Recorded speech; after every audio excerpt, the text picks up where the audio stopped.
Bienvenidos a este nuevo seminario que celebramos de la Fundación Ciudadanía y Valores conjuntamente con, en este caso, OIDEL, ONG especializada en la libertad de educación, y como siempre con UNIR y con Nueva Revista. En el día de hoy vamos a hablar de un tema central para cualquier sociedad democrática, que es la libertad de enseñanza. Y lo vamos a hacer con un debate en torno a la publicación del Índice de Libertad de Enseñanza 2023, que ha elaborado OIDEL, en el que se analiza cuantitativamente y cualitativamente el pluralismo educativo a nivel mundial. En este informe, que vamos a comentar inmediatamente, se destaca aspectos claves de la libertad de educación, como el acceso equitativo a la educación, el financiamiento público de las instituciones educativas privadas y el papel de los padres y la sociedad civil en la toma de decisiones educativas. Como vamos a ver enseguida, se trata de una herramienta de análisis, de comparación. Han participado o se han analizado 157 países, que significa verdaderamente una representación muy amplia y, de hecho, como se ve en el informe, las situaciones son muy distintas y hay que ver caso por caso verdaderamente cuál es el estado de la libertad educativa en los diferentes países, las diferentes regiones del mundo. ¿Qué es lo que queremos conseguir? Una discusión para que se lleve a cabo un desarrollo de políticas educativas más inclusivas, más democráticas y que tengan en cuenta también los intereses de todos los sectores implicados y, en primer lugar, por supuesto, los alumnos. Vamos a comenzar esta conversación, en primer lugar, con Miguel Garrido Blanco, que es catedrático de Derecho Eclesiástico del Estado de la Universidad de Alcalá de Henares y también el secretario general de dicha universidad, gran experto en estas materias y con el que vamos a iniciar la introducción al tema. Posteriormente intervendrá Ignasi Grau, que es director de la ONG OIDEL, investigador de UNIR, licenciado en Derecho por la Universidad Pompeu Fabra, en Administración y Dirección de Empresas por la Universitat Oberta de Cataluña, con un máster también en Teoría Política por la Universidad de Ginebra, y que es un experto internacional en materia de derecho a la educación y el coordinador del informe. En primer lugar, vamos a dar la palabra a don Miguel Garrido Blanco. Adelante. Muchas gracias. Es un auténtico placer poder participar en un debate de este tipo sobre un tema tan actual como la libertad de enseñanza, el derecho a la educación y tan esencial para las sociedades democráticas. Y más si cabe en el momento de la presentación de un informe como el que aquí se presentará, del que yo me atrevería a destacar la importancia que tienen los indicadores en materia de derechos humanos, ¿no? Para poder medir en qué medida aquello que reconocen las normas jurídicas se reconoce de una manera real y efectiva en los distintos estados y en las diferentes sociedades. Mi propósito en esta intervención inicial es llamar la atención sobre la importancia que tiene en el contexto de los derechos humanos el reconocimiento de la libertad de enseñanza, que es una garantía institucional, es un elemento esencial de todo Estado social y democrático de derecho. Sin el reconocimiento de la libertad de enseñanza, que está muy ligada al pluralismo de la sociedad y al pluralismo educativo, se puede decir que no podríamos hablar de un Estado verdaderamente democrático. Los temas que tienen que ver con la educación, con el sistema educativo, son temas con una profunda carga ideológica, política, donde hay debates muy polarizados. Y en este tipo de cuestiones es muy importante poner en valor el derecho, ¿no? El reconocimiento de esas garantías mínimas indisponibles que representan los derechos humanos y el derecho internacional de los derechos humanos. La libertad de enseñanza aparece reconocida en todos los textos internacionales de derechos humanos y lo hace siempre ligada al derecho a la educación. En la Declaración Universal de Derechos Humanos de 1948 encontramos el reconocimiento del derecho a la educación en el artículo 26 e inmediatamente a continuación ese mismo precepto ya hace referencia a un derecho, y utiliza esta expresión, preferente de los padres a escoger la educación de sus hijos. La Declaración Universal ya nos pone sobre la pista de que en materia de educación, sobre todo de los menores, los padres tienen un protagonismo esencial. Por supuesto, los poderes públicos tienen unas responsabilidades, unas obligaciones, pero cuando hablamos de la formación, el derecho en primer lugar es de los propios menores y en segundo lugar es una atribución inherente a la patria potestad de los padres, y así lo reconoce la Declaración Universal de Derechos Humanos. Como es sobradamente conocido, la Declaración Universal, que no es un texto jurídico vinculante, es un texto con una significación política de primer nivel, fue llevada a efecto a través de los Pactos Internacionales de Nueva York de 1966, el Pacto Internacional de Derechos Civiles y Políticos y el Pacto Internacional de Derechos Económicos, Sociales y Culturales. El Pacto Internacional de Derechos Civiles y Políticos apenas desarrolla las cuestiones educativas que entran dentro del ámbito de los derechos económicos, sociales y culturales, pero sí que hace referencia, por ejemplo, al derecho a la libertad de pensamiento, de conciencia y de religión en su artículo 18, y este precepto, de manera expresa en su apartado 4, el artículo 18 del Pacto Internacional de Derechos Civiles y Políticos, hace referencia al derecho de los padres a que sus hijos reciban la educación moral y religiosa que esté de acuerdo con las convicciones de los progenitores, lo cual nos muestra esa conexión que hay entre los temas educativos y la libertad ideológica, la libertad de pensamiento y la libertad religiosa. En nuestro tema, sin ninguna duda, es clave el Pacto Internacional de Derechos Económicos, Sociales y Culturales, cuyo artículo 13 se centra de manera directa en la libertad de enseñanza.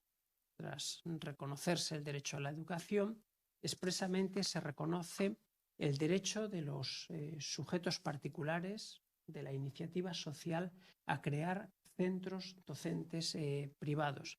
Es decir, no puede haber un monopolio estatal en materia de enseñanza y tiene que haber, por así decirlo, una libertad de establecimiento de centros educativos que lógicamente han de respetar unos estándares mínimos que marque la legislación estatal, pero en este campo existe una verdadera libertad, ¿no? Libertad que no se ciñe exclusivamente a crear el centro, libertad que comprende también el derecho a dotar a ese centro de una identidad propia, de una orientación, de lo que, por ejemplo, el derecho español denomina un ideario educativo. No hablamos aquí de una mera y simple libertad de empresa, derecho a establecer el centro, sino también derecho a que ese centro tenga una identidad propia, transmita un determinado mensaje y fomente unos concretos valores, unos valores que han de ser respetados por todo el personal del centro. Los profesores de un centro docente privado no están obligados, por así decir, a profesar, a estar de acuerdo con el ideario u orientación ideológica del centro, pero sí están obligados, lógicamente, a respetarlo y a desarrollar su actividad profesional en consonancia con esa orientación que tiene el centro, que es una de las razones por las cuales los padres lo han elegido. El artículo 13 del Pacto Internacional de Derechos Económicos, Sociales y Culturales también hace referencia, y aquí la expresión que utiliza es muy gráfica, al derecho que tienen los padres a escoger para sus hijos, dice expresamente, escuelas distintas de las creadas por los poderes públicos. Y creo que aquí el lenguaje es muy claro, ¿no? Porque ya nos está diciendo que tiene que haber un pluralismo en materia educativa. Por tanto, a nivel de protección internacional en el ámbito universal de los derechos humanos, en todo el contexto de la Declaración Universal de Derechos Humanos, queda muy claro el reconocimiento de la libertad de enseñanza. Esto ha tenido su reflejo, lógicamente, en las constituciones de todos los estados democráticos que se han inspirado en el movimiento internacional de los derechos humanos. Por citar el caso español, que es el que mejor conozco, cuando se aprueba la Constitución de 1978, España ya había ratificado los pactos internacionales de Nueva York. La propia Constitución española, en su artículo 10, hace una referencia a la Declaración Universal de Derechos Humanos, y si se analizan los debates constituyentes en torno al artículo 27, que es el que regula el derecho a la educación y la libertad de enseñanza, se pone de manifiesto la importancia que tuvo el derecho internacional a la hora de reconocer los derechos que integran la libertad de enseñanza. Si del plano universal pasamos al plano regional de los derechos humanos en el ámbito europeo, el Convenio Europeo de Derechos Humanos de 1950, el Convenio de Roma, en el marco del Consejo de Europa, reconoce la libertad de enseñanza en el artículo 2 del protocolo adicional primero al convenio. El convenio es de 1950, el protocolo adicional primero es de 1952 y ese artículo 2 ya hace referencia al derecho a la educación, a la libertad de enseñanza y a los derechos de los padres en materia educativa. Cuando el órgano encargado de aplicar y de interpretar el Convenio Europeo de Derechos Humanos, el Tribunal de Estrasburgo, el Tribunal Europeo de Derechos Humanos, ha analizado el alcance de este artículo 2, ha puesto de manifiesto reiteradamente que la libertad de enseñanza es un elemento esencial para garantizar el pluralismo en la sociedad.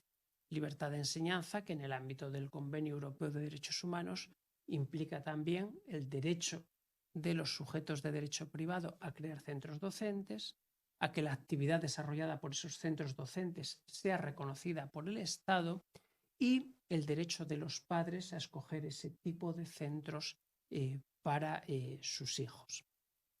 En lo que sería el ámbito propio de la Unión Europea, la Carta de los Derechos Fundamentales de la Unión Europea, en su artículo 14, también hace un reconocimiento explícito de la libertad de enseñanza junto al derecho a la educación, con una remisión, en este caso, a lo que dispongan las legislaciones nacionales de los Estados miembros de la Unión Europea. Como se pone de manifiesto en el informe que se presenta en esta sesión, muchísimos estados de todo el mundo en sus constituciones reconocen expresamente la libertad de enseñanza, bien como un derecho fundamental en sí mismo o bien, como decía al principio de mi intervención, como una garantía institucional de la que derivan una serie de derechos, que para que quede claro, yo diría que fundamentalmente son tres. En primer lugar, un derecho de los padres, derecho que conlleva poder escoger centro docente, poder determinar la educación que han de recibir sus hijos conforme a las convicciones morales, ideológicas y religiosas de los padres. En segundo lugar, el derecho de los sujetos, digamos, de derecho privado, de la iniciativa social a crear centros docentes y a dotar esos centros de una determinada orientación ideológica o religiosa si lo estiman por oportuno. Y, en tercer lugar, el derecho a la libertad de cátedra, porque aquí también cuando hablamos de garantizar el pluralismo es muy importante preservar el derecho que tienen los docentes. La libertad de cátedra, aunque parece por su enunciado que está ligada a la idea de cátedra universitaria, del cuerpo de catedráticos, es un derecho fundamental que se reconoce a los docentes, sea cual sea el nivel educativo en el que imparten clase, en el que desarrollan su función. Lógicamente, a mayor nivel educativo, en el ámbito universitario, mayor libertad de cátedra. A medida que descendemos en los niveles educativos, esa libertad está más limitada, porque en la enseñanza básica obligatoria pues hay unas mayores limitaciones para la actividad del profesorado que tienen que ver con el temario obligatorio, con una determinada metodología, pero el profesorado sí que tiene una libertad para dar la orientación que estime por oportuno a sus clases, a su labor docente. Teniendo en cuenta que esa libertad de los profesores se ve, por un lado, limitada por los derechos de los padres. Por ejemplo, en la escuela pública es esencial preservar la prohibición de adoctrinamiento ideológico. en la escuela de iniciativa social que tenga una determinada orientación, el profesorado tiene que respetar la identidad propia de la escuela y que su labor sea compatible con esos valores que quiere transmitir el centro docente. Y por último, la libertad de cátedra de los profesores tiene como límite el fin esencial de toda actividad educativa, que ha de ser compatible en su conjunto con el respeto a los valores democráticos, a los derechos fundamentales y a las libertades públicas. Todo esto que he explicado conlleva, y con esto termino, un aspecto esencial y que suele ser de los más controvertidos y que este índice hace especial hincapié en él, y es el tema de la financiación pública de los centros de iniciativa social. Para que los padres tengan un verdadero derecho a escoger centro docente y a escoger el tipo de educación que habrá de darse a sus hijos, los poderes públicos, en los niveles sobre todo de la educación básica obligatoria, han de destinar recursos públicos no solo a los centros creados directamente por los poderes públicos, sino también a los centros que proceden de la iniciativa social, porque, en caso contrario, la libertad de elección de los padres solo podrán llevarle a efecto a aquellos padres que tengan recursos para hacerlo. O sea, que una forma de vulnerar la libertad de enseñanza sería negar la financiación pública a los centros educativos derivados de la iniciativa social. Por mi parte, yo lo dejo aquí. Espero que estas breves consideraciones hayan servido para enmarcar jurídicamente la libertad de enseñanza en el contexto internacional de los derechos humanos, y si no es así, seguro que en el coloquio posterior tendremos ocasión de realizar alguna puntualización. Muchas gracias. Muchísimas gracias, profesor Garrido, porque efectivamente nos ha servido para tener el marco exacto, jurídico y de evolución de lo que han sido los derechos humanos desde su formulación en la Declaración Universal, en los pactos, luego en el Convenio Europeo de 1950, en la Carta de Derechos Fundamentales de la Unión Europea, la jurisprudencia a través del Tribunal, y cuáles son las consecuencias, los límites, el contexto de estas libertades. Vamos ahora a pasar a la realidad actual, al análisis de dónde estamos en estos momentos, en esos 157 países que ha analizado OIDEL en su índice de libertad de enseñanza 2023, a cargo de Ignasi Grau, y después empezaremos el diálogo. Pues muchísimas gracias. Bueno, la pregunta, ¿no? ¿Dónde estamos? Primero de todo, sabemos que la libertad de enseñanza no es un tema que nos estemos inventando. Acabamos de ver que allí donde se habla del derecho a la educación en instrumentos internacionales también se habla de la libertad de enseñanza, pero también sabemos que la libertad de enseñanza, como han dicho muchos teóricos y muchos expertos, es probablemente de las libertades más controvertidas en su aplicación. Y lo que nos proponemos hoy es responder un poco a dónde estamos. Luego, visto un poco el marco teórico y jurídico de esta libertad, veamos un poco, vamos primero a poner un poco en contexto esta investigación y luego ya entramos un poco en los resultados. Bueno, el Índice de Libertad de Enseñanza es una investigación que no es la primera edición, se hizo en 2002, se hizo en 2016, se ha hecho en 2023, en 2018 se hizo un análisis de correlaciones de este índice con otros factores. Y como ya hemos comentado, fue una investigación muy extensa, cubre 157 países, 9 meses de trabajo, 20 investigadores, más de 30 organizaciones de la sociedad civil. Algunos estados nos han facilitado también información, y tan magno trabajo no hubiera sido posible, evidentemente, sin la colaboración de otras fundaciones como la Fundación Ciudadanía y Valores y la propia UNIR, ¿no? que ha colaborado activamente en que esta investigación, una vez más, sea una realidad. Entonces, un poco de metodología. En este caso hemos hecho un esfuerzo, hemos pasado de 136 a 157 países. Podemos decir que cubrimos prácticamente el conjunto de los sistemas jurídicos existentes, con la excepción de microestados. Y los datos con los cuales esta investigación se ha basado han sido primordialmente de organismos internacionales, de la UNESCO, del Banco Mundial, aunque hemos tenido amplia colaboración para matizar muchísimos resultados por parte de unos 20 expertos en libertad educativa de distintos países, como decíamos, y un conjunto no menospreciable de organizaciones no gubernamentales. Entonces, ¿cuáles son los indicadores de este índice de libertad de enseñanza, ¿no? 4 indicadores. El primer indicador, si existe una posibilidad legal de crear y gestionar organizaciones no gubernamentales, ver si esto que hemos visto en instrumentos internacionales está plasmado en el marco constitucional y en el marco legal. Hay un pequeño indicador aquí también que concierne al homeschooling. Segundo indicador, relativo a la financiación pública. Si la libertad de enseñanza es un derecho humano, la elección de escuela no tendría que ser dependiente en función de los recursos de la familia. Entonces, desde una perspectiva de derechos humanos, queremos ver cuántos estados se aseguran que la elección de escuela sea independiente de la renta de las familias. Segundo indicador, que tiene un criterio más corrector, tasa neta de escolarización en el conjunto educativo. Tampoco queríamos premiar a sistemas que tienen un buen porcentaje de escuelas no gubernamentales, pero porque no cumplen sus obligaciones en el conjunto de la educación.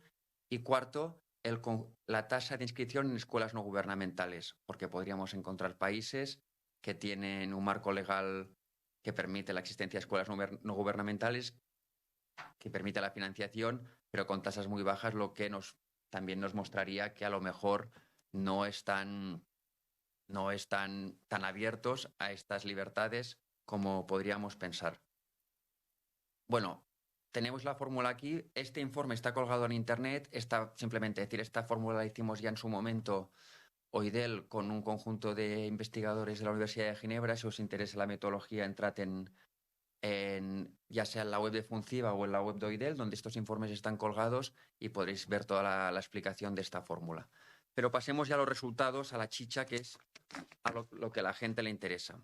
Bueno, estas regiones que veis, estas columnas que tenéis enfrente, representan el distinto nivel de libertad de enseñanza a las distintas regiones educativas, ¿no? Estas regiones educativas es una clasificación que ha hecho la UNESCO, y cuando observamos en qué regiones hay más pluralismo educativo, en qué regiones hay más libertad de enseñanza, vemos un denominador común, y es que en las regiones donde hay más libertad de enseñanza son regiones normalmente donde el PIB es más alto, pero también con un alto compromiso con los derechos humanos. Mayormente, estas regiones forman parte del espacio occidental, ¿no? Europa y Norteamérica, y Oceanía, que comprendería Australia y Nueva Zelanda, aunque hay importantes excepciones a lo largo del globo, como por ejemplo Chile, Tailandia o Papúa Nueva Guinea.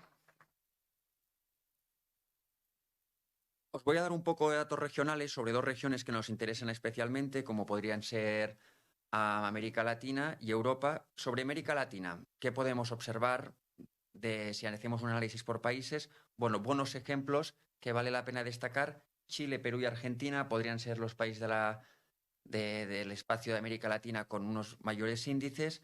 Malos ejemplos, Colombia y México, que podríamos explicar especialmente porque las escuelas privadas no reciben ningún tipo de financiación, es decir, esta libertad queda limitada a las familias con suficientes recursos.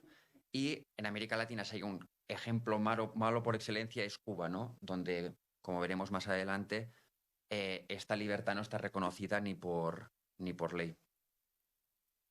Si pasamos ya, volvemos a los países de la Unión Europea. Buenos ejemplos, está Irlanda en primer lugar, aunque vale la pena decir que Irlanda está en un buen lugar por un tema de circunstancias históricas, que si luego salen las preguntas y respuestas entraremos, pero podríamos poner como muy buenos ejemplos de libertad de enseñanza, sobre todo Holanda y Bélgica, ¿no? Países donde hay un alto grado de escuelas no gubernamentales, donde la libertad de enseñanza está altamente protegida y donde la elección de los padres de escuelas no gubernamentales no depende de las rentas de las familias. En el caso holandés, especialmente significativo porque incluso la propia Constitución dice que si la elección de los padres no viene acompañada de obligaciones positivas por parte del Estado en forma de financiación, esta libertad se vuelve un privilegio. Malos ejemplos. En el marco de la Unión Europea, Grecia y Chipre, ¿no? Una de las pocas excepciones donde ninguna escuela privada prácticamente recibe ningún tipo de financiación pública. De nuevo, siendo esta libertad simplemente un privilegio de aquellas familias con suficientes recursos. Sorprende a algunos la situación de España en este índice, y valga decir que esta investigación se hizo antes de la implementación de la LOMLOE y que probablemente en la medida que la LOMLOE se vaya implementando es probable que disminuya el puesto de España en este indicador. Bueno, evolución por regiones. Este es un tema bastante interesante, ¿no? Porque normalmente cuando oímos hablar de libertad de enseñanza, la gente tiene la sensación que vamos una tendencia a menos. Hemos dicho antes ya que la libertad de enseñanza es un tema de creciente polarización política que nos lleva donde se discute cada vez con más pasión en los distintos países. No obstante, cuando analizamos cómo ha evolucionado este indicador desde 2002, 2016 a hoy, vemos que a efectos prácticos en la mayoría de regiones, con la excepción de Oceanía, ha habido una tendencia positiva. Y esto es importante, ¿no?, también tenerlo en cuenta, que a pesar del ruido, pues la libertad de enseñanza está en una mejor situación hoy, globalmente, que en 2002 y 2016. Evolución. Me permito simplemente hacer una pequeña análisis de América Latina en evolución. ¿Dónde ha habido un aumento? Pues bueno, poner tres ejemplos de países donde ha aumentado la libertad de enseñanza de forma sostenida desde 2002-2016. Uno es Chile, lo que sorprende porque la legislación en Chile no ha sido precisamente favorable a la libertad de enseñanza. Y luego dos otros ejemplos como son Perú y Bolivia. Un descenso dramático lo podemos observar en Haití, descenso que se explica probablemente debido a la situación interna del país de inestabilidad. Descensos también significativos, aunque no dramáticos, en Costa Rica y México. En Costa Rica probablemente lo podemos explicar porque hay menos ayudas, la decisión de los padres es más dependiente de los recursos de las familias. Y una situación preocupante que no se observaba aún en el momento de la realización del informe, pero sí que las organizaciones de la sociedad civil ya nos lo señalaban, es el caso de Nicaragua, ¿no? Que se ha materializado incluso en la expropiación de escuelas no gubernamentales. Entonces, ¿está reconocida la libertad de educación en las leyes nacionales? Un poco ya lo hemos avanzado, pero esto es un tema que vale la pena repetir, ¿no? Porque muchas veces parece que cuando se defiende la libertad de enseñanza a nivel nacional en distintos países parece que sea una rara avis, ¿no?, defender la libertad de enseñanza, pero en realidad solo observamos 6 excepciones notables donde la libertad de enseñanza no está reconocida a nivel legal. Explícitamente en 3, que serían Corea del Norte, Macedonia del Norte y Cuba. Bueno, los países que tienen norte, pues, que aparentemente pues, son menos favorables a apoyar la libertad de enseñanza. No, pero lo importante aquí, y luego hay 3 países que a la práctica lo hacen imposible, la libertad de enseñanza, aunque no lo digan sus leyes: Afganistán, Eritrea y Arabia Saudí. Lo que es importante aquí observar es que hay una clara correlación entre libertad de enseñanza y regímenes autoritarios, y que muchos regímenes autoritarios, una de las primeras cosas que quieren tener control es la libertad de enseñanza, es la educación. Por lo tanto, una de las primeras cosas que hacen es limitar la posibilidad de los padres de escoger la escuela que quieren para sus hijos. Segundo punto, que también nos muestra un poco el estado de consenso, ¿no?, alrededor de la libertad de enseñanza, que es el reconocimiento constitucional. En nuestro análisis de 157 países observamos que en 101 sus constituciones, de forma directa o indirecta, reconoce la libertad de enseñanza. ¿Y a qué me refiero con directa o indirecta? Me refiero que las constituciones de 101 países, de los analizados, pues ya sea mencionando explícitamente la libertad de enseñanza, ya sea reconociendo que hay libertades parentales o derechos parentales en el marco de la educación, o reconociendo la existencia de un sector privado de la educación, reconocen que la libertad de enseñanza tiene carácter constitucional. Pongo en esta diapositiva la imagen de Francia y Estados Unidos porque son países que en sus constituciones no sale explícitamente el reconocimiento constitucional, pero cuyas cortes constitucionales han dicho que, recogiendo el conjunto del texto constitucional a través de la libertad de prensa, la libertad religiosa, la libertad de educación, la libertad de enseñanza, de forma indirecta forma parte del corpus constitucional, y las leyes tienen que interpretarse teniendo la libertad de enseñanza como parte esencial del texto constitucional. pasemos ya al tema de la financiación, ¿no? Lo hemos visto. La financiación es la patata caliente, muchas discusiones sobre libertad de enseñanza y oímos en muchos países cuando se habla de libertad de enseñanza, somos los políticos diciendo, somos el único país que está financiando escuelas privadas. Pero ¿hasta qué punto esto es verdad, ¿no? ¿Hasta qué punto el financiar escuelas no gubernamentales forma parte o no de la normalidad democrática, de la normalidad de los países que nos rodean? Pues vamos a ver. Este es un poco cómo están financiando, qué tipo de financiación pública reciben las escuelas no gubernamentales. Lo hemos separado en 5 categorías, es una clasificación que no nos hemos inventado, que ha utilizado anteriormente la UNESCO. Entonces, las categorías que hemos puesto aquí son que no se financia nada, que se financia poco o que el marco para acceder a esta financiación está mal definido. Esto típicamente pasa en países de desarrollo, ¿no? Que, pues, oye, países que tienen la intención de financiar pero no tienen recursos, entonces, ¿qué escuelas reciben o no reciben? Pues es poco claro. Y luego ya pasamos a el conjunto de estados que financian sustancialmente las escuelas no gubernamentales. Y aquí tenemos 3 categorías. Estados que financian al menos los salarios de los profesores en escuelas no gubernamentales. Segunda categoría, que incluiría estados que financian los salarios de los profesores en escuelas no gubernamentales más los costes operativos, gas, electricidad, etcétera. Y luego la categoría máxima, que incluiría estados que cubrirían los salarios de los profesores, los costes operativos y los gastos de inversión. Entonces, ¿qué observamos aquí? Observamos que el 83% de los países, en mayor o menor medida, financian en algo las elecciones de los padres. Lo que nos dice esto que la normalidad es, por parte de las autoridades públicas, es que en mayor o menor medida financien. O sea, la financiación pública a escuelas no gubernamentales no es una anomalía. Si algo es la normalidad. Lo que observamos luego es que solo un 31% de estos estados financian de forma consistente, es decir, al menos financian los salarios de los profesores. Aunque la gran mayoría de los estados analizados, el 47%, financian las escuelas no gubernamentales, pero débilmente o en marcos que no quedan muy definidos. 3 conclusiones de este gráfico. Primero, como ya hemos avanzado, no es inusual otorgar financiación pública a escuelas no gubernamentales. Y es más, podríamos decir que los estados donde la financiación a escuelas no gubernamentales es mayor son estados donde también son fuertes democracias porque son estados que confían en sus ciudadanos. Ejemplo de ello, Bélgica, los Países Bajos, Finlandia o el Reino Unido.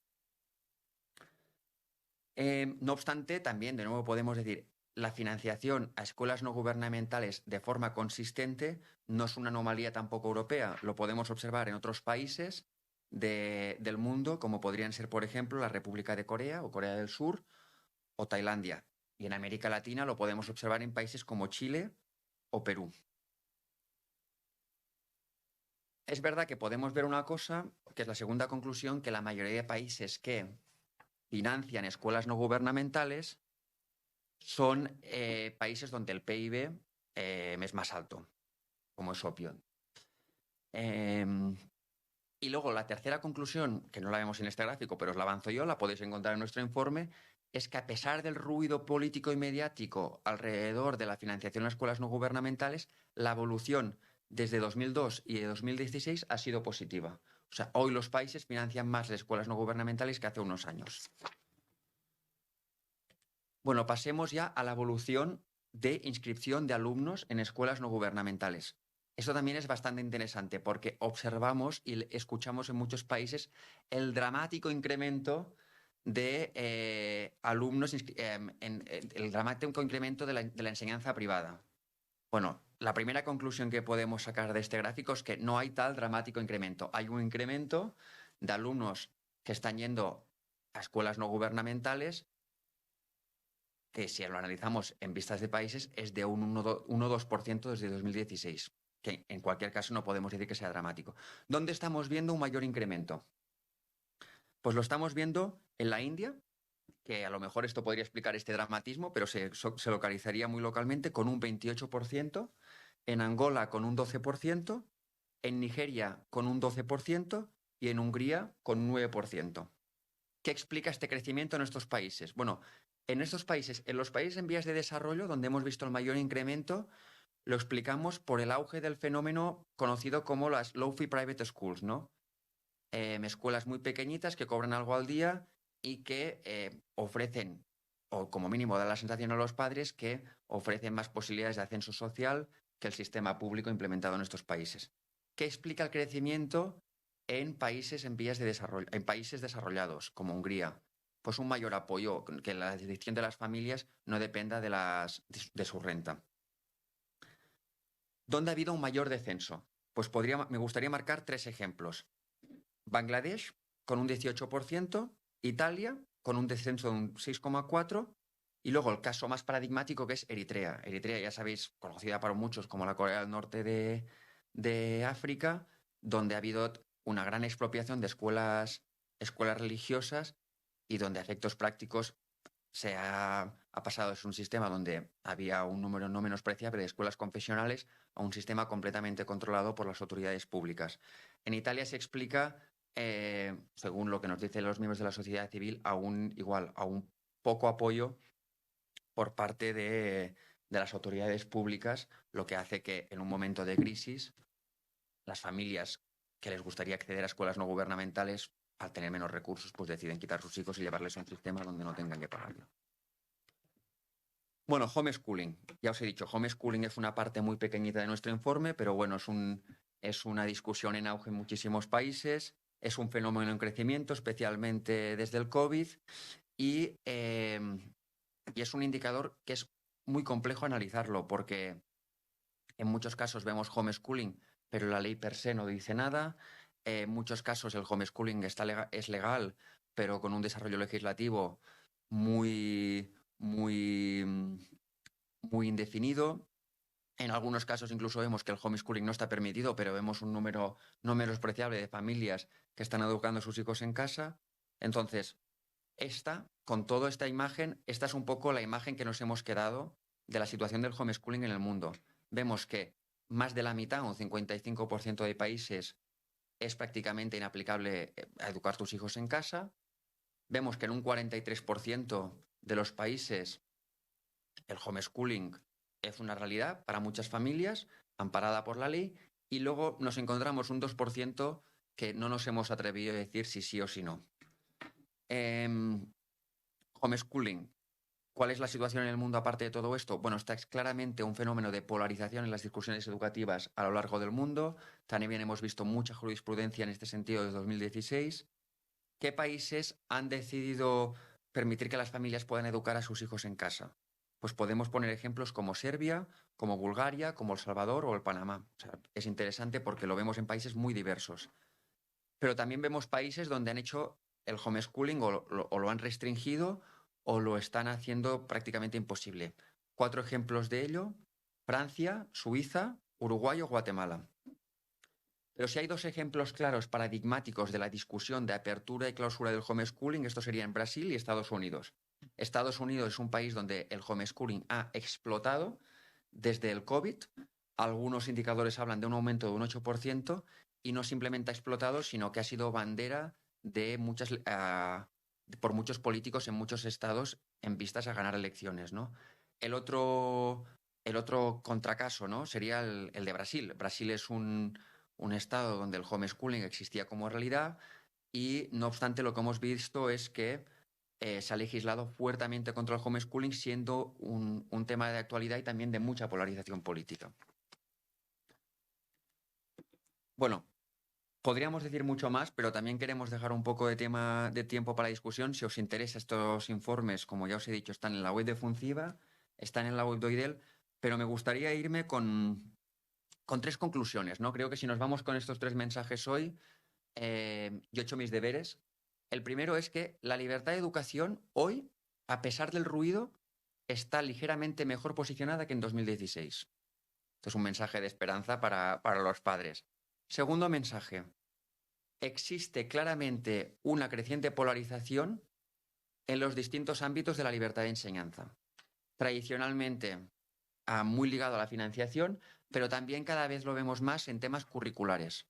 Y esta a lo mejor sería mi tercera conclusión, ¿no? Que no lo he comentado durante la presentación de este informe, pero como he dicho, hemos participado con muchas organizaciones de la sociedad civil y vemos una mutación en la libertad, en las discusiones de la libertad de enseñanza. La libertad de enseñanza y las discusiones políticas alrededor de esta libertad pivotaban mucho alrededor de la financiación pública y poco a poco estamos viendo cómo, siendo esta discusión aún importante, pero menos, pivota hasta discusiones más relativas a cuestiones curriculares.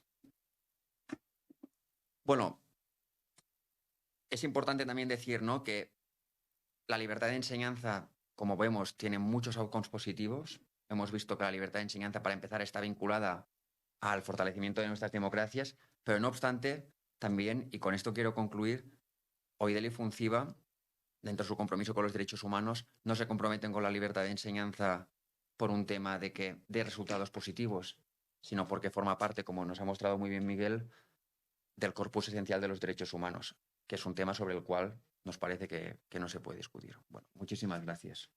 Muy bien, muchas gracias, Ignacio Grau. Verdaderamente muy, muy útil. Vamos a entrar un poco en el debate y también introducir en nuestra conversación las preguntas que nos han ido haciendo los participantes. Bueno, lo primero es que voy a intentar no llamar al profesor Rodríguez Blanco sistemáticamente Garrido Blanco, cosa que no me ocurre jamás en la vida, pero no sé por qué razón con Miguel pues es una especie de fijación.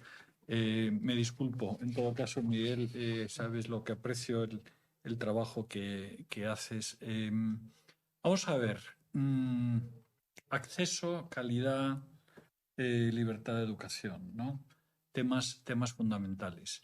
En la presentación que se tuvo del Índice de Libertad de Enseñanza en Ginebra, donde intervinieron personas muy representativas, entre otras de UNESCO, se señalaban algunos puntos, ¿no? Por ejemplo, el representante de UNESCO, yo creo que era el director de UNESCO IBE, Sven Hosbeit,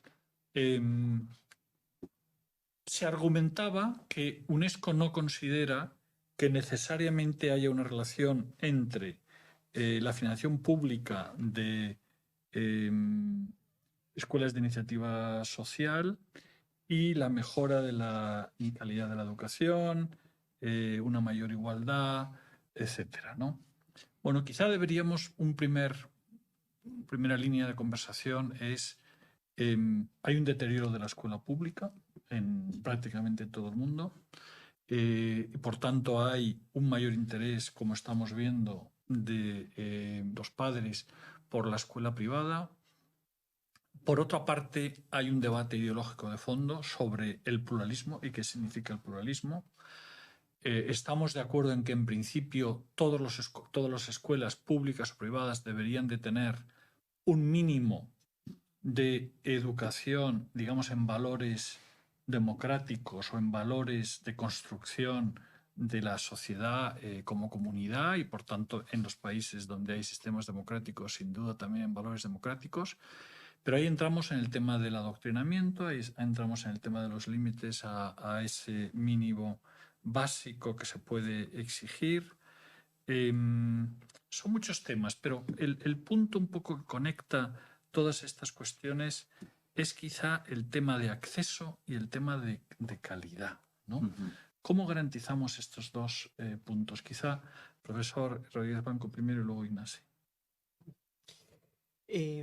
Efectivamente, en los debates en torno a la libertad de enseñanza se mezclan elementos muy, muy diversos y la polarización política, a veces, y la contaminación, si se me permite utilizar esta expresión ideológica, nos impide ver los temas con claridad, ¿no?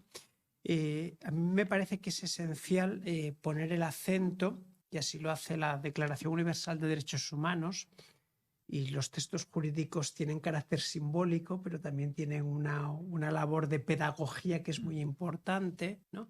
Pone el acento en un derecho preferente de los padres a escoger la educación de sus hijos. Eso quiere decir que en este tipo de debates lo que tienen que hacer los poderes públicos es partir de que hablamos de un derecho de los padres y que su deber es establecer las condiciones para que los padres puedan estar perfectamente informados para garantizar esa elección, que esa elección no se vea condicionada por aspectos de carácter económico, también por aspectos sociológicos y de conciliación, porque a veces la elección de los padres se ve mediatizada pues, por sus obligaciones laborales y a lo mejor en la elección de centro pues condiciona mucho el transporte, la cercanía, los horarios de trabajo, los servicios que ofrece el centro. Y o sea que la primera cuestión es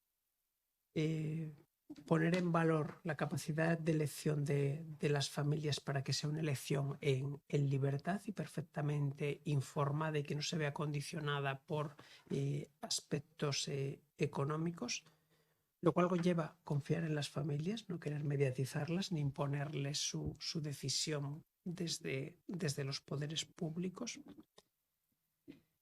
En segundo lugar, es muy importante garantizar unos estándares de calidad a todo tipo de centros y garantizar también ese pluralismo social que tiene que ser la oferta educativa, sin que pueda haber una intromisión ideológica que persiga adoctrinar desde los poderes públicos. A mi modo de ver, en los debates en torno a escuela pública, escuela privada, muchas veces lo que entra en juego es una vocación de los poderes públicos de querer imponer una determinada narrativa ideológica que ha de estar presente en las aulas, lo cual va contra el pluralismo propio de las sociedades democráticas, ¿no? Lo ideal para garantizar lo que estamos debatiendo, a mi modo de ver, sería irse a un modelo como el modelo belga y el modelo holandés y en cierta medida el modelo inglés. Unos modelos en los cuales se entiende que la educación básica obligatoria es verdaderamente un servicio público, que el derecho a la educación es un derecho que tiene una dimensión prestacional que ha de estar garantizada por los poderes públicos y que las familias pueden ser libres de optar entre una escuela privada, una escuela de iniciativa social y una escuela pública, y que esa elección es absolutamente con libertad y que no conlleva ninguna diferencia de orden económico. Es decir, situar al mismo nivel desde el punto de vista de la financiación a los centros públicos y a los centros de educación social. Eso conlleva para los poderes públicos perder, por así decir, el control, ¿no?, del mensaje ideológico que se quiere transmitir a las futuras generaciones. Pero claro, en eso consiste la democracia. No es una casualidad que los países que salen peor parados en este índice sean los países que tienen sistemas autoritarios, ¿no? Ignacio, sí, Sí, perdona. A mí me gustaría centrarme en dos temas, ¿no? Primero, el tema de, no sé si lo habéis fijado, pero no utilizamos casi escuelas públicas y privadas, porque el tema es que, como decíamos, todo el sistema educativo tiene una función pública y las escuelas privadas efectivamente no pueden hacer lo que quieran. De allí van a salir futuros votantes, para empezar, van a salir futuros diputados, futuros funcionarios y gente que va a participar de la conversación común. Entonces, por eso, y luego lo que se entiende como público y privado de un país a otro, como por ejemplo Inglaterra considera públicas todas las escuelas que están financiadas por el Estado. Y en España consideramos público lo que está gestionado por el Estado. Por eso hemos hecho la distinción entre gubernamental y no gubernamental.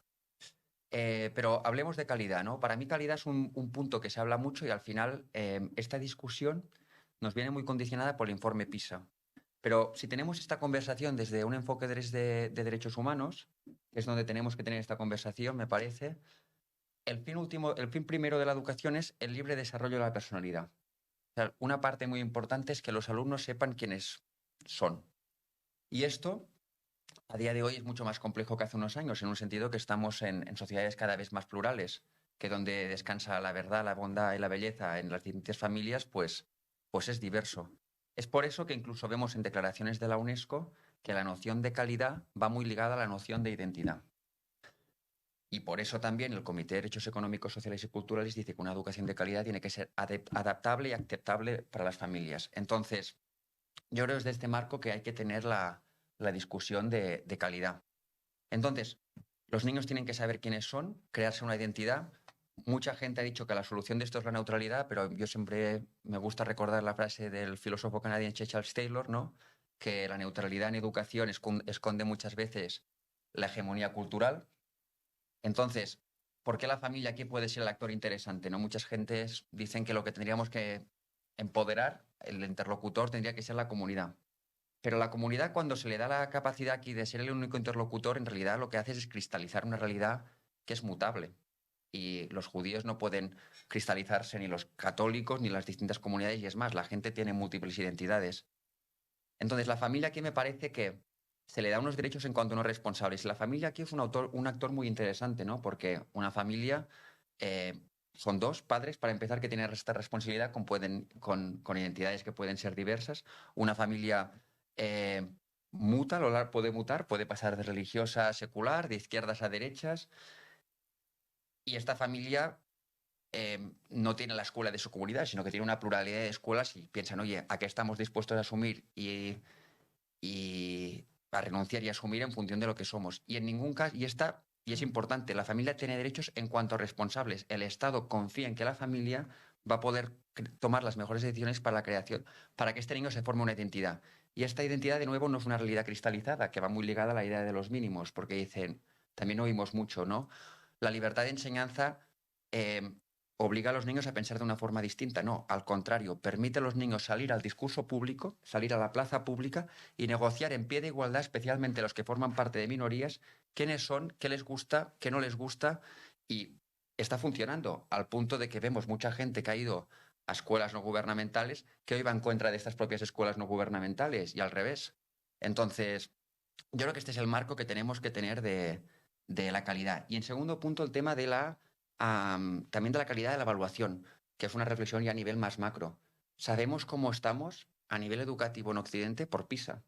Y esto es un punto también que tendríamos que empezar a pedir a nuestros políticos, oye, vamos a analizar más cómo estamos. Yo creo que los padres son los principales interesados en que haya más evaluaciones, ¿no? Saber qué es lo que sus hijos están aprendiendo y qué escuelas están funcionando bien y mal. Y esto yo creo que ya lo vimos en un seminario que organizamos aquí con el exministro Nuno Crato, pero la palabra evaluación tiene que estar de forma más consistente en nuestras discusiones educativas. Sí, muy interesante. De hecho, una de las preguntas que nos planteaban era ¿de qué manera se da la libertad educativa teleológica deontológica? Que va muy en la línea de lo que tú estabas diciendo. Es decir, ¿cómo das una formación, una educación que sea en valores, que esté dirigida, pero a la vez sea libre? Bueno, a mí me parece que muchas veces cuando se habla, hay muchos planes a nivel educativo sobre educación a la ciudadanía, educación en valores, etcétera. Y muchas veces se intenta contraponer a la libertad de enseñanza, ¿no? Pero en realidad lo que estamos viendo también en las investigaciones de este sentido es que uno no puede ser global en el vacío, ¿no? Y uno no puede, sobre todo, disociarse de quién es para pensar lo global. Entonces, en realidad, esta contradicción que se ha intentado crear muchas veces de, oye, vamos a crear educación para la ciudadanía y obligando al estudiante a disociarse de su auténtica identidad, es un sistema que no ha funcionado. Es más, mi intuición, y aquí es verdad que parto de una pura intuición, es que cuando le obligas a un niño a disociarse de su identidad para abrazar el conjunto de los valores, como la Declaración de Derechos Humanos, que en realidad es un mínimo común denominador de todos, en realidad lo que estás haciendo es separarle. Y esto, la gran prueba de ello, yo siempre lo digo, son los pueblos indígenas. Los pueblos indígenas muchas veces son los principales interesados en libertad de enseñanza, porque cuando les dijeron en su momento, oye, acoplaros al sistema de educación público neutro, que básicamente os enseñaremos la conversación en común, lo que vieron es, oye, nuestros hijos aquí lo que están haciendo es perder sus raíces, perder sus lenguas. Pero esto que ha pasado en su momento con los pueblos indígenas, la historia de Canadá es un súper buen ejemplo de esto, ¿por qué no lo podemos ver en las nuevas minorías y en el mundo posmoderno? Sí, yo en relación a este tema, hablaba antes al principio de todo, en mi primera intervención, del Pacto Internacional de Derechos Económicos, Sociales y Culturales, que es el que reconoce con absoluta claridad, ¿no?, el derecho a crear escuelas distintas de las creadas por los poderes públicos y el derecho de los padres a escogerlas para sus hijos. En ese artículo 13 hace también referencia a que toda la acción educativa ha de ser en consonancia con los derechos humanos. Y esa es la formación en valores esencial que tiene que estar presente en toda escuela, sea de la iniciativa privada, de la iniciativa social o sea de la iniciativa pública. El tema es cuando queremos utilizar la educación en valores para fomentar unos valores que ya son unos valores de parte, que vienen revestidos de una neutralidad, pero que quieren imponer una determinada forma de pensar o una forma determinada de entender los derechos humanos y de entender la vida en sociedad, ¿no? La libertad de enseñanza hace hincapié en esa autonomía de la persona, libre desarrollo de la personalidad, hablaba Ignasi, ¿no?, que va ligada a su identidad, a su dignidad como ser humano, que implica la capacidad de pensar, ¿no?, la capacidad de analizar críticamente a la sociedad. Si te imponen solo una verdad absoluta como la única posible, al final haremos una especie de producción en serie de unos ciudadanos carentes de valores sustanciales, ¿no? Yo creo que en el contexto actual, cuando se habla de calidad educativa, hay que hacer hincapié en el ámbito de la inteligencia artificial, de las nuevas tecnologías, en el valor que tiene los valores propiamente humanísticos, y yo me atrevería a decir también la dimensión espiritual, ¿no?, como algo que se ha de cultivar en la escuela, y eso está muy ligado al papel de las familias. Si puedo hacer aquí un comentario, que creo que esta pregunta fue parte del debate en Ginebra de la Declaración Universal de Derechos Humanos, ¿no? Y es importante porque el régimen nazi prácticamente no se citó durante la negociación de la Declaración Universal de Derechos Humanos, pero fue precisamente en el artículo de educación, ¿no? El primer borrador que presenta Heine Kazan es el primer artículo que conocemos del artículo 26, que dice la educación primaria, pues la educación tiene que ser obligatoria, y el Comité Internacional Judío se levanta de esta sesión y dice, oye, es que el sistema alemán era un sistema eficiente que cubría el conjunto de la población, obligatorio, pero sin ningún tipo de espíritu. Y pasó lo que pasó. Y es por eso que tenemos el artículo 2, ¿no?, de la Declaración Universal de Derechos Humanos, que habla de principal objetivo, libre desarrollo de la personalidad, y luego también que la educación pues tiene que estar basada en derechos humanos, que tiene... Pero luego, también muy interesante, en este campo, saltaron los holandeses. Beaufort se llamaba el diplomático y dijo, oye, si el Estado es el único garante de que esta educación está inspirada en derechos humanos y garantiza el libre desarrollo de la personalidad, nos podemos imaginar no pocos escenarios en los cuales dirán, ya estamos haciendo esto, y en realidad están utilizando la educación con fines políticos, no con una perspectiva de derechos humanos. Y por eso se puso el artículo 3, ¿no?, de que los padres tendrán el derecho preferente a educar la educación para sus hijos. Y estas tres partes, como han analizado muchos expertos en derechos humanos, ¿no?, la prestación, esta parte de obligatoriedad, el espíritu de la educación, del libre desarrollo de la personalidad, una educación que no pueda ser contra los derechos humanos, y los derechos de los padres, forman un uno, que luego ha seguido en todos los pactos internacionales de derechos humanos. Este uno sigue como parte, y que ha formado, fue uno de los principales inspiradores también en la propia Constitución de España. Sí, ese tema es fundamental, ¿no? Lo apuntabais antes, la libertad de educación y de enseñanza como garantía institucional del sistema, y a la vez la obligación positiva del Estado de garantizar esta libertad institucional, verdaderamente arco de bóveda, ¿no?, del sistema democrático. Bueno, hay una pregunta muy interesante que nos, de alguna manera, aterriza cómo se vive en muchas ocasiones las situaciones concretas en países, ¿no?, en este caso en Colombia. Nos comenta este docente que, considerando que los docentes le ponemos alma, vida y corazón a nuestras comunidades, mis interrogantes son los siguientes. ¿Cuáles son los propósitos del sistema educativo colombiano al plantear que la evaluación, vamos al tema de evaluación, de desempeño del docente, debe estar considerada en su puntuación de acuerdo a los resultados que los estudiantes saquen en las pruebas externas, como PISA, entre otras? ¿Puede el Ministerio de Educación Nacional de Colombia pretender que los estudiantes que acceden a instituciones públicas donde el gobierno no invierte financieramente y antes recorta el presupuesto del sistema general o desvían los dineros a otros asuntos, concentran hasta 40 estudiantes o más en un aula con infraestructura deteriorada, donde los docentes son retirados de acuerdo a evaluaciones técnicas y supide las plazas por cualquier otro docente? Es decir, vemos lo que es la realidad en muchas ocasiones de situaciones de escuelas en comunidades en donde los recursos públicos se han visto cada vez más mermados, donde el tema de la evaluación con algo tan... Y ahora vamos a hablar un poco de PISA, porque quizá deberíamos hablar de los sistemas de evaluación y de cómo en muchas ocasiones están muy alejados de la perfección y desde luego se apuntaba aquí que el tema de tener casi un monopolio en este tema no es necesariamente la mejor fórmula, ¿no? Pero aquí al final lo que nos está diciendo esta persona que está participando en el seminario es, claro, por un lado están los docentes, por otro lado está el sistema público y su deterioro, por otro lado están las evaluaciones externas. Entonces hay una especie como de desconexión de todos estos temas, que al final es el tema de la comunidad donde está encardinado y al final son las familias y los padres, ¿no?, los que tienen que garantizar. Aquí vemos de nuevo algunos problemas. Ignasi, ¿qué ves en relación con este tema, por ejemplo, en Colombia? Bueno, hay muchas cosas, ¿no?, aquí, pero sobre el tema de PISA, por ejemplo, bueno, primero, sobre el tema de financiación. Es verdad que es muy importante el tema de la financiación, pero como la educación son unas políticas súper complejas, ¿no? Y una cosa, PISA, el último informe, el informe que hace Andrea Schleicher dice, entre otras conclusiones, pero bueno, también lo podemos ver en otros puntos, que no necesariamente aumentar la financiación mejora los sistemas educativos. De hecho, vemos países en PISA que están sacando muy buenos resultados y que no son precisamente algunos los que están financiando mejor. Yo creo que también, como hay que leer todos estos indicadores, siempre es en clave de evolución, ¿no? Porque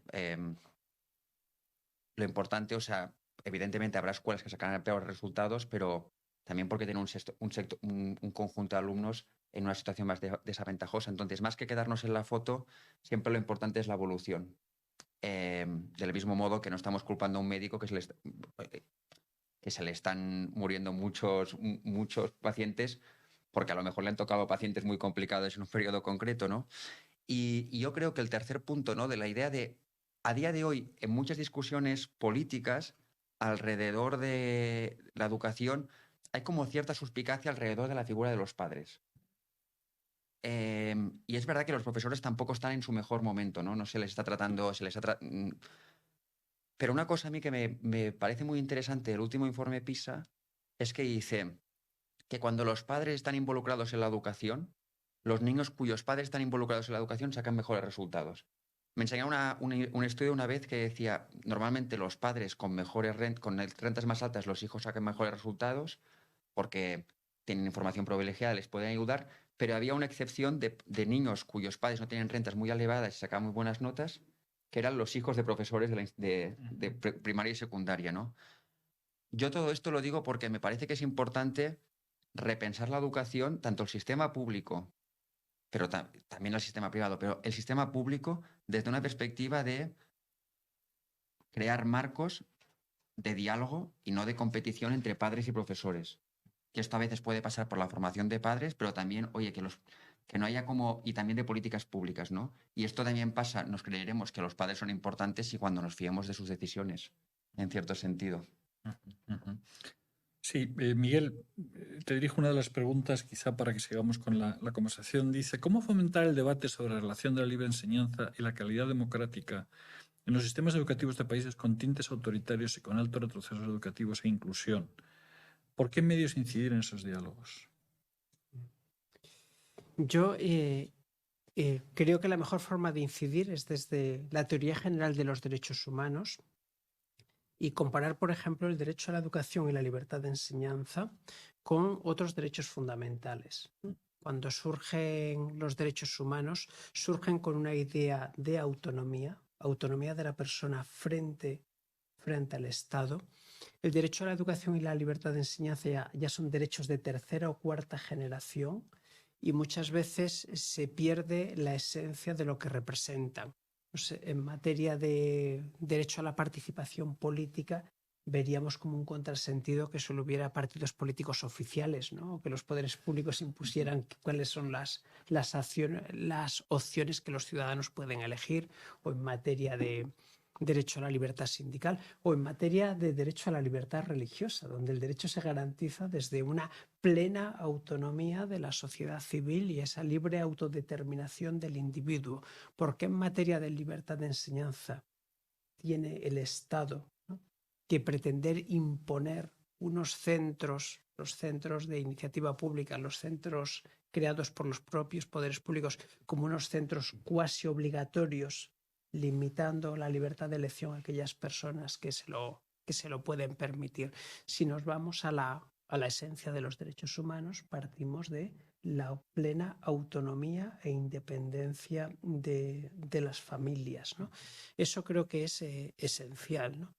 Y al mismo tiempo, y nos sale y conecta con la reflexión anterior, el tema de poner en valor la labor de los profesores, para lo cual yo creo que es fundamental dos cosas. Primero, prestar mucha atención a los programas de formación del profesorado, darles voz a los profesores en las leyes educativas, que siempre hay mucho debate político, pero se escucha poco la voz de los profesores, y recuperar el prestigio social de la labor docente, ¿no? Que los profesores, ahora el profesorado en general pasa por un momento, una coyuntura complicada, y creo que esa imagen social de prestigio la han perdido, ¿no?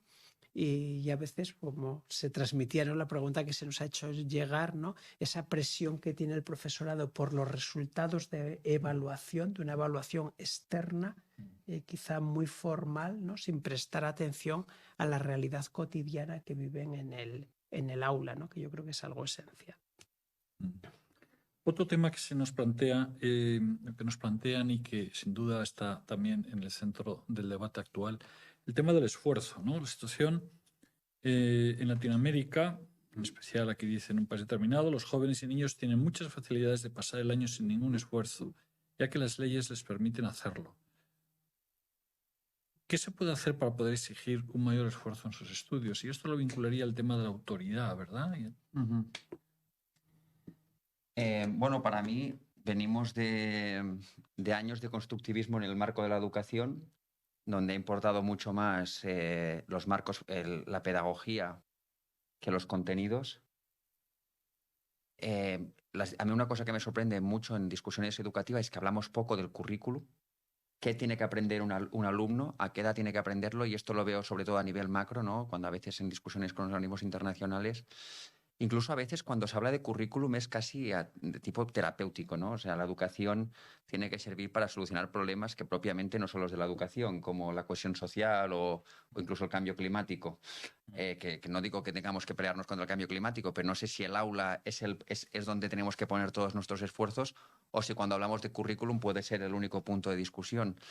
Y para mí, en cierto sentido, un gran punto de que no estemos hablando de este tema es que las teorías constructivistas en el marco de la educación se han impuesto.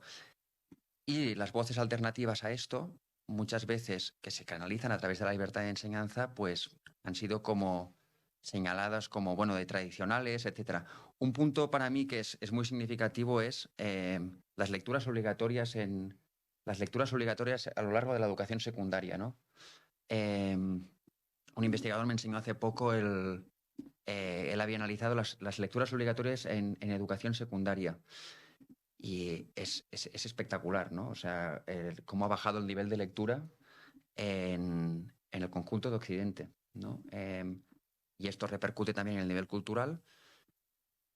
Es verdad que yo oigo muchos profesores que se quejan, que dicen, oye, estamos compitiendo contra el móvil, ¿no? Con un smartphone que lo que hace es enganchar a los niños a la pantalla durante todo el día, pero bueno, también es verdad que se lo estamos haciendo bastante fácil en muchas ocasiones. Y aquí yo es una cosa muy embrionaria, pero que empiezo a ver, que son padres que justo debido a esto están empezando a tomar decisiones educativas, ¿no? Yo veo padres que van a escuelas y le dicen, oye, yo quiero que mi hijo esté en este colegio, si me aseguráis que lo ponéis una clase donde no habrá móvil. O conjuntos de padres, en plan, 20 familias que van a un colegio y dicen, venimos aquí si nos aseguráis que nos ponéis siempre juntos. Así, hasta los 17 años, a mi hijo no le voy a dar acceso a un smartphone. O por cuestiones de esta índole, ¿no? Entonces, esto yo creo que tiene un valor explicativo ya en muchos cambios que estamos viendo en la decisión de muchos padres, pero digo, va a costar porque el constructivismo como hegemonía cultural en el diseño de leyes educativas pues ha sido demoledor. Y el punto para mí también que es significativo es los países donde esto empezó y se implementó en primer lugar, pues los países nórdicos, y vemos un retroceso de años en los resultados PISA. Eso te quería preguntar en relación, por ejemplo, a Finlandia, ¿no? Que ha sido un país, o que es un país bastante paradigmático en el sentido del cambio que se ha dado. Primero, la importancia que se da a la educación. Segundo, la implicación tanto gubernamental como no gubernamental en la educación. También porque, digamos, es una comunidad muy homogénea, al ser relativamente pocos finlandeses y muy preocupados por el propio desarrollo de su sociedad.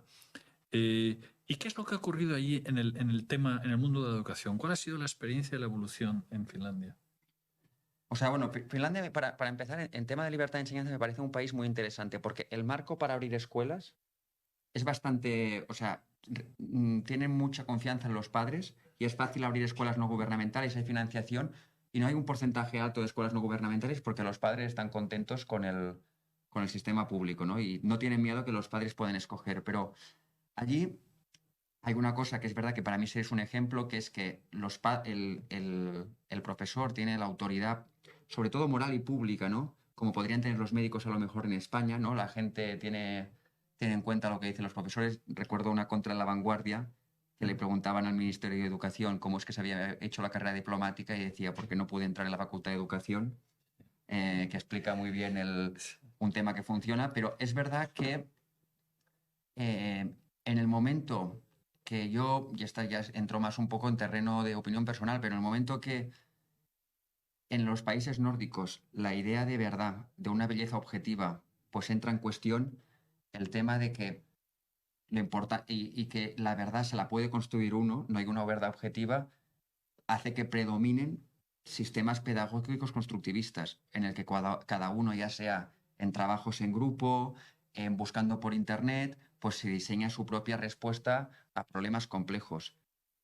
Y como la evaluación muchas veces de este tipo de sistemas se da más sobre la metodología utilizada que el resultado final, lo que sabe o no sabe el niño, nos lleva a que llevamos ya cuatro evaluaciones consecutivas de PISA de un país como Finlandia, que era el ejemplo, que va en retroceso. Y en cambio, países donde se está volviendo, y pienso en el caso de Singapur, ¿no? Pero podríamos pensar también en el milagro portugués, de que se ha vuelto mucho la idea de esto es lo que se tiene que saber y hay un contenido esencial que todos los alumnos tienen que saber y se va a evaluar esto a esta edad y esta edad. Son los sistemas donde vemos al contrario, ¿no? Una evolución positiva a los resultados PISA. Miguel, sobre este tema del esfuerzo, la autoridad, digamos, elementos considerados tradicionales, pero sin embargo están demostrando que son los que apoyan la calidad, ¿que tienes algún comentario que quisieras hacer? Sí, yo creo que ahora mismo los niños, los menores, están en una situación de riesgo y vulnerabilidad por el desafío de las nuevas tecnologías.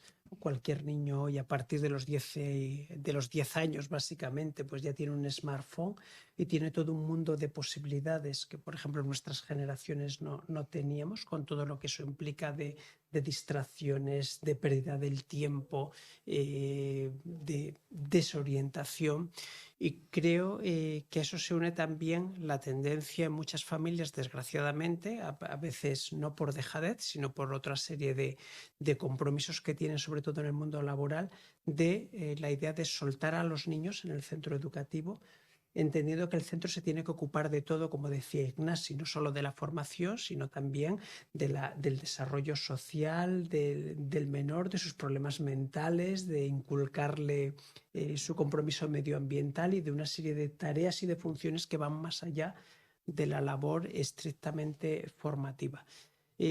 Para cambiar eso hay que hacer toda una pedagogía en las familias también, porque ponemos en valor la importancia que tienen las familias. Hay que creer en ellas, hay que darles libertad, pero también es esencial que pongan en el centro de su día a día la importancia que tiene la formación de los hijos y que ellos son actores principales de esa formación, ¿no? Que no consiste en llevarlos a la puerta del colegio. Creo que hay mucho de esto en el crecimiento del homeschooling en muchos países, donde muchas familias han reaccionado y han dicho el sistema, sea el sistema de iniciativa social, sea el sistema público, no da una respuesta adecuada a lo que nosotros queremos para nuestros hijos y tenemos que ocuparnos nosotros por nuestra parte. No es una casualidad que muchas familias que apuestan por el homeschooling sean profesionales muy reputados, de altos, con una formación universitaria, que realmente lo que están es muy preocupados por el futuro de sus hijos, ¿no? Creo que junto a esto está también el mensaje que se transmita desde los poderes públicos, ¿no? A través de los medios de comunicación, de la publicidad, ¿no? No hacer tanto valor en tener un smartphone, en tener unas determinadas actividades de ocio, sino en hacer ver a la ciudadanía que lo que verdaderamente hace libre a una persona es su nivel cultural, su formación, su capacidad para pensar críticamente, ¿no? Y eso se debe centrar situar en el centro del mensaje, ¿no? Yo, sobre todo, mi ámbito profesional es la universidad, pero cada año nos encontramos con que los nuevos estudiantes que nos llegan tienen mayores dificultades para enfrentarse a un texto de una mínima longitud y analizarlo con pensamiento crítico. Al estudiante le preocupa la inmediatez, lo inmediato. Y desarrollar el pensamiento crítico, la capacidad de razonar es algo fundamental.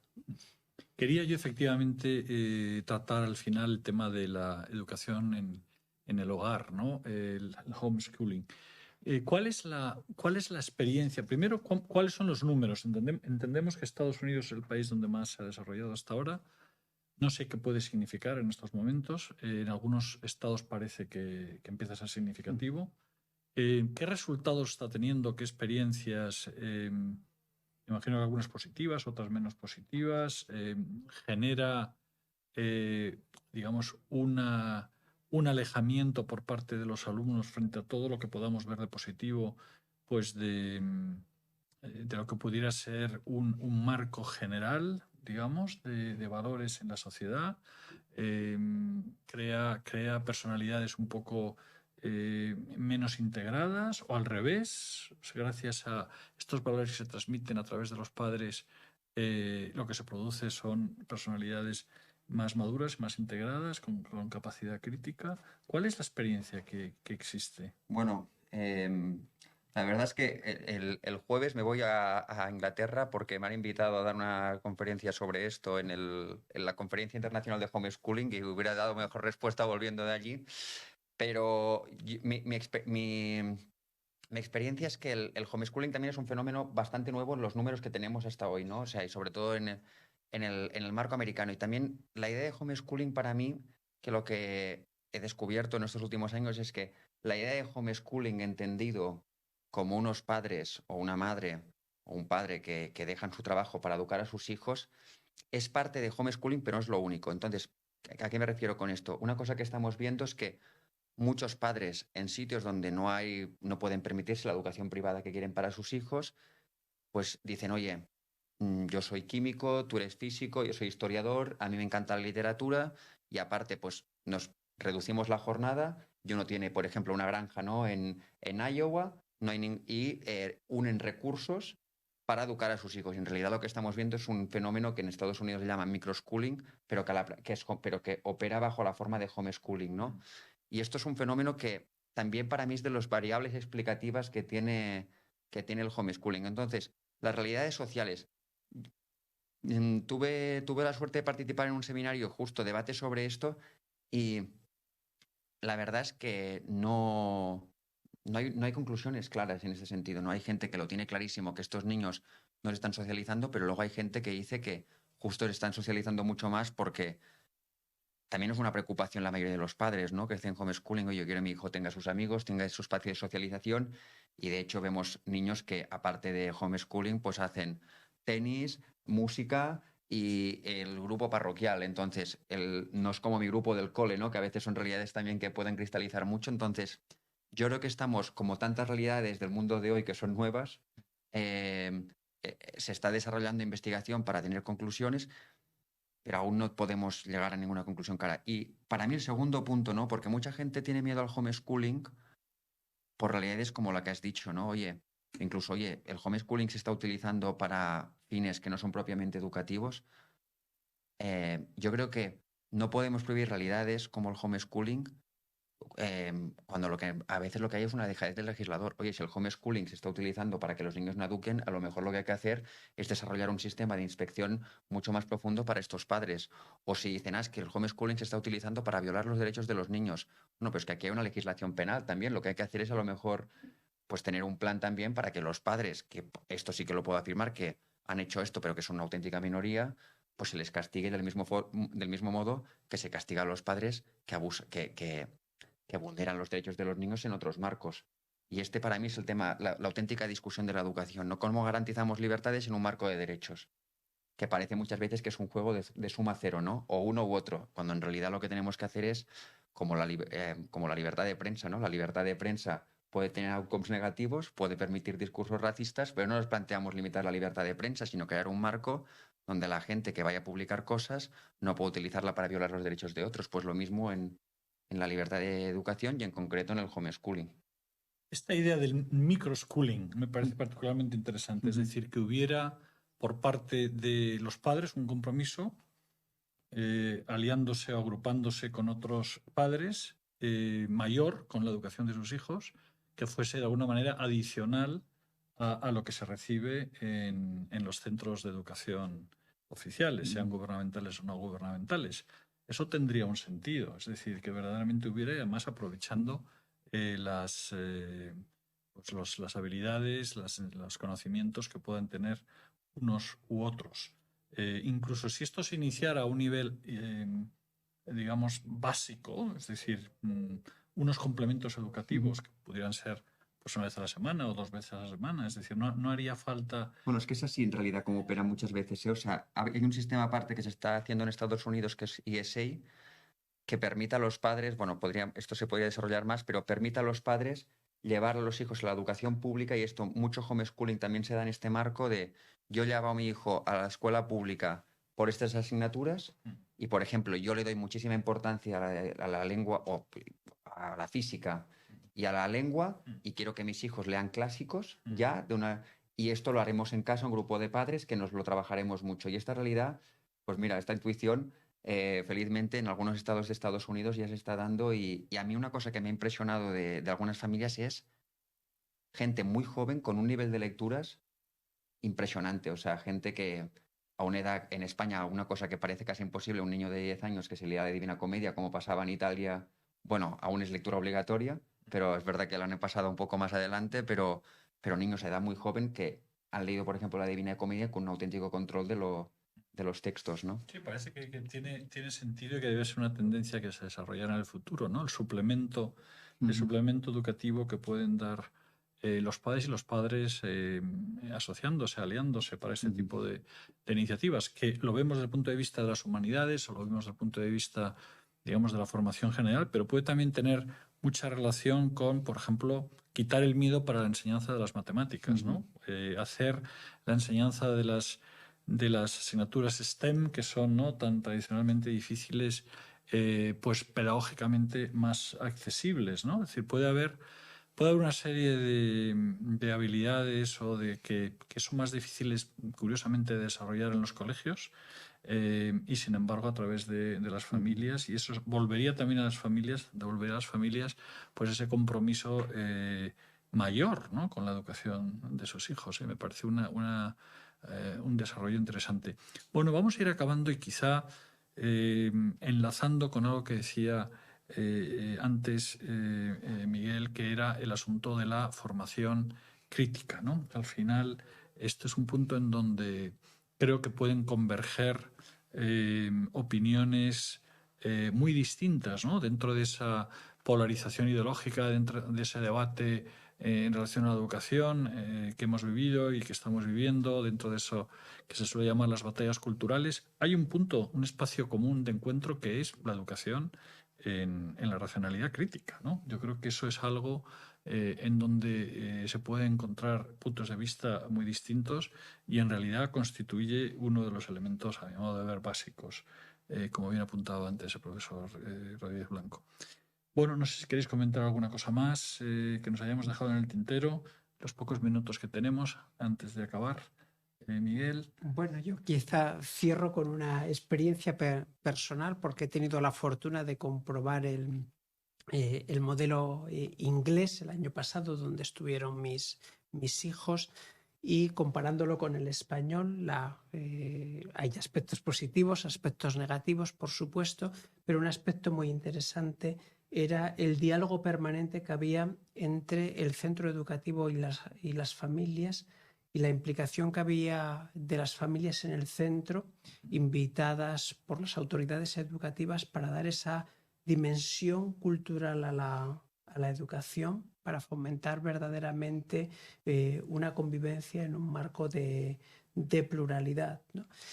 A mis hijos, que venían desde la experiencia del modelo español, eso les sorprendió muy gratamente y les dio otra visión del mundo mucho más rica, ¿no?, en temas que tenían que ver con aspectos no solo culturales, sino en cuestiones como la educación sexual, o en temas como reflexiones filosóficas, o temas como el medio ambiente, la inmigración, y eso me pareció muy interesante, ¿no? De nuevo volvemos a la cuestión de ese trabajo conjunto entre centros educativos y familias como algo que ayuda a ese desarrollo integral del menor. Ignacio. Bueno, un comentario sobre esto que has dicho al final, ¿no? El pensamiento crítico, ¿no?, que es un punto que nos une a todos. Y comentar un punto que muchas veces olvidamos, ¿no?, que es la precondición del pensamiento crítico, que sin contenido muchas veces es complicado pensar, ¿no? Y es verdad que nos focalizamos también, me parece, hoy mucho en skills, como el pensamiento crítico, pero no puedes pensar críticamente nada que no conoces, ¿no? Y eso también es como un tema que a mí me perturba, ¿no? Muchas veces en discusiones internacionales sobre educación, sobre, oye, el pensamiento crítico, digo, sí, pero no podemos pensar críticamente nada que no conocemos. En el marco de la libertad de enseñanza, por ejemplo, una de las críticas que se oye muchas veces es, oye, no es problemático que un niño, por ejemplo, de una familia de origen, por ejemplo, cristiano, reciba mucha educación cristiana, no le condicionará. Y en realidad lo que vemos es que la gente que tiene un alto contenido, por ejemplo, de la identidad de sus padres, lo puede pensar más críticamente, ¿no? Y es mucho más fácil que se radicalice a alguien que no tiene un contenido, que no conoce la cultura de dónde viene, porque esta persona, y sobre todo en el contexto actual, ¿qué pasará? Cuando haya un momento de tensión con el resto, donde va a formarse, no va a ser mediante una enseñada guiada, formada, incluso controlada por el ministerio, como están siendo la mayoría, sino que va a ser a través de redes sociales. Y allí lo que puede pasar es cualquier cosa. Y esto explica en gran parte también el tema de que el pensamiento crítico no esté precedido de unos currículums fuertes, a un tema que ya nos llevaría a otro seminario, que es el tema de la radicalización de muchos niños, ya sea por motivos religiosos o por otros motivos, porque la radicalización en menores, lo ha dicho la UNESCO, que tiene múltiples aristas a día de hoy. Y bueno, lo dejo aquí por no estar media hora más. Sí, bueno, verdaderamente las religiones del libro son las que muy posiblemente formen mejores lectores. Es decir, allí donde hay un respeto, ¿no?, por una tradición basada en el libro, lo vemos en muchas ocasiones, ¿no? Es decir, por ejemplo, las comunidades judías, ¿no? Que han tenido una tradición de enorme respeto a la lectura y como algo fundamental. Y en este momento que es tan clave, ¿no? Enseñar a leer y a disfrutar de la lectura a los niños, ¿no? Y el acercamiento al libro como instrumento de conocimiento, pues me parece que efectivamente va en la línea de lo que apuntaba Ignasi, de que el marco, ¿no? Ayuda enormemente también a esa formación. Bueno, vamos a acabar aquí, seguiremos y ya podemos anticipar que en el mes de septiembre debatiremos uno de los aspectos concretos que hemos estado tratando hoy, que es el tema de la financiación de los centros concertados, en particular, con varios expertos que nos van a acompañar y también con el profesor Rodríguez Blanco, al que le agradecemos de una manera muy particular que haya estado hoy aquí con nosotros. E Ignacio Grau, muchas gracias a todos.